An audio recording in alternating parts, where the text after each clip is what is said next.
नायक का मतलब होता है हीरो।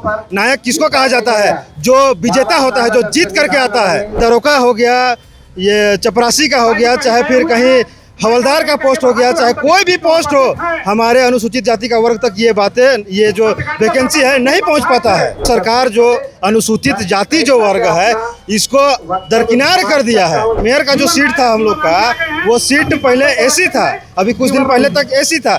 अब उनको जो हमारे सरकार है, वर्तमान आदिवासी सरकार है, वो अपने समुदाय के लोगों को दे दिए।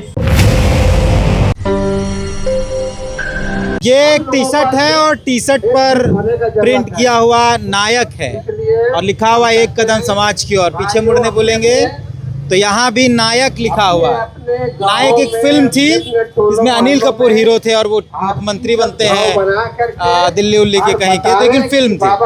लेकिन ये टी शर्ट जो व्यक्ति पहना है वो पहुंचा है फिलहाल अनुसूचित जाति समुदाय के लोगों का एक आंदोलन चल रहा है वहाँ पे, और ये टी शर्ट पहन। क्या नाम हुआ आपका? मेरा नाम संदीप टाइगर नायक है। मैं अनुसूचित वर्ग से घासी समाज से आता हूँ। ये टी शर्ट नायक आगे पीछे इसको पहनने का क्या मतलब? इसका मतलब यही है, नायक देखिए, नायक का मतलब होता है कि हीरो। नायक का मतलब होता है हीरो।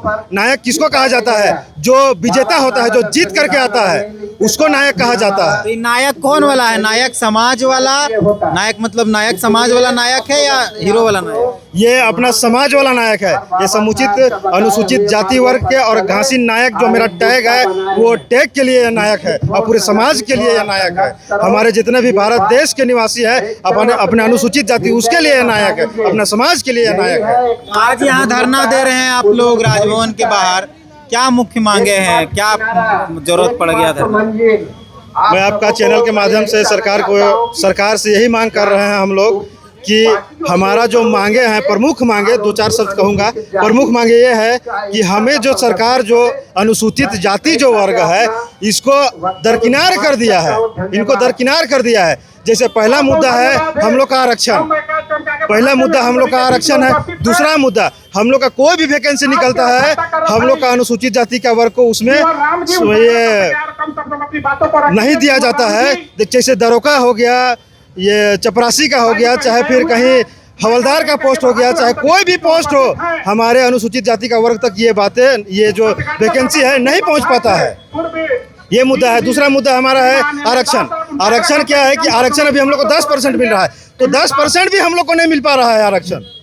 तो हम लोग ये मांगे रखे हैं कि हम लोग का आरक्षण 10 नहीं, कम से कम 12 से 15% किया जाए, क्योंकि हमारा जो संख्या है झारखंड में वो 50 लाख से पार है। इस मुद्दा को लेके आरक्षण बढ़ाया जाए। तीसरा मांग हमारा है कि मेयर का जो सीट था हम लोग का, वो सीट पहले एसी था, अभी कुछ दिन पहले तक एसी था। अब उनको जो हमारे सरकार है, वर्तमान आदिवासी सरकार है, वो अपने समुदाय के लोगों को दे दिए, अपने समुदाय के लोग को दे दिए। तो ये अन्याय हमारा समाज अब नहीं सहेगा। ये अन्याय करना आप बंद कर दीजिए। क्या अन्याय हो रहा है आपके समाज के साथ? कौन अन्याय कर रहा है? जितने भी सरकार आए हैं, हमारे समाज के लोगों के साथ अन्याय ही अन्याय हुआ है। कोई भी सरकार हो, चाहे बीजेपी हो, चाहे कांग्रेस हो, चाहे फिर जेएमएम हो, चाहे आजसू हो, कोई भी सरकार आया हुआ है, कोई भी सरकार बना है झारखंड में, हमारी मांगों को देखता ही नहीं है, अनदेखा करके चल रहा है सारा सरकार। अब देखिए, राजभवन का धरना के बाद भी आपका मांग पूरा नहीं होता, तब अगर राजभवन के धरना के बाद भी अगर हमारा मांग पूरा नहीं होगा तो हमारा जो ये दिख रहा है ना, पीछे जरा पीछे दिखाइएगा, जो दिख रहा है ना जनसंख्या अभी जो धरना पे बैठी हुई है, ये अभी रोड पे लड़ रहा है। रोड पे अभी आवाज गूंज रहा है। आने वाले समय में विधानसभा घेराव होगा, संसद भवन घेराव होगा। आने वाला समय में सरकार अब जाग जाइए, ये मांगे हो, ये घेराव जरूरी है और पूरा झारखंड प्रदेश में आंदोलन होगा।